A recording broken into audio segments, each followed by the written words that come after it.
म तपाईहरुलाई आज हङकङको ट्रेनको सिस्टम विषयमा केही बताउँदैछु र अहिले ट्रेन आइसकेको छ र यहाँ टाइमिङ छ टाइमिङ बोर्डमा ट्रेन कुन बेला कति बेला आउँछ भनेर मौसम टेम्परेचर प्लस यहाँनिर चाहिँ आज पानी परिरहेको छ त्यसो बताएको छ र यसरी खुलिसकेको छ ट्रेनको ढोका है र यहाँनिर चाहिँ लेफ्ट साइड र राइट साइडबाट चाहिँ पस्ने बिचमा चाहिँ निस्किने यो ग्रिनबाट छ र अहिले म भित्र पसिसकेको छु साथीहरू र यहाँबाट तपाईँले देख्दै हुनुहुन्छ यहाँ प्रायोरिटी सिट अनि सबै सिटहरू छन् र मैले तपाईँहरूलाई यताको विषयमा देखाइरहेको छु ल साथीहरू यस्तै छ यहाँको विषयमा र मौसम पनि आज त्यति राम्रो छैन त्यही पनि मैले यो अहिले चुनमुनतिर गइरहेको छु हामी लेफ्ट साइडपट्टिको यो सेमी गभर्मेन्ट र गभर्मेन्ट घरहरू देख्दै हुनुहुन्छ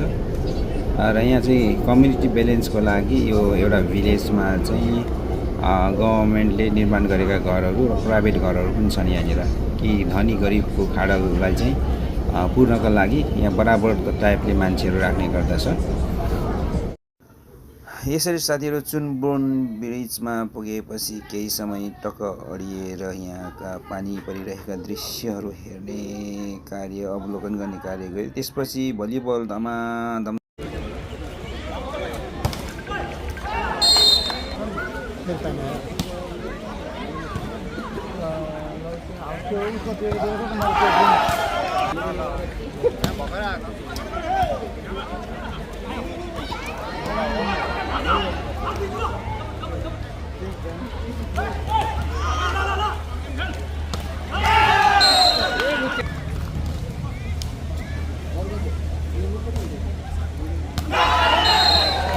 भान्दुक र हलेसी बिचको भलिबल खेल अहिले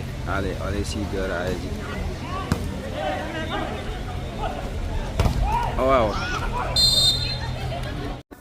भलिबल हेर्ने क्रम सकिसकेपछि बिबिक्यू खाने पोखरी समाजद्वारा बिबिक्यू भइरहेको थियो र हाम्रो शिव भाइ अनि नैना बहिनीको निमन्त्रणामा हामी साथीहरू माझमा भेटघाट गऱ्यौँ। सबैजना रमाइलो गरिरहेको छ हाम्रो साथीहरू हाम्रा हिलोङ टोलीका साथीहरू सरक्कै आनन्द लिँदै र अन्तिममा फाइनल हेर्दै हामी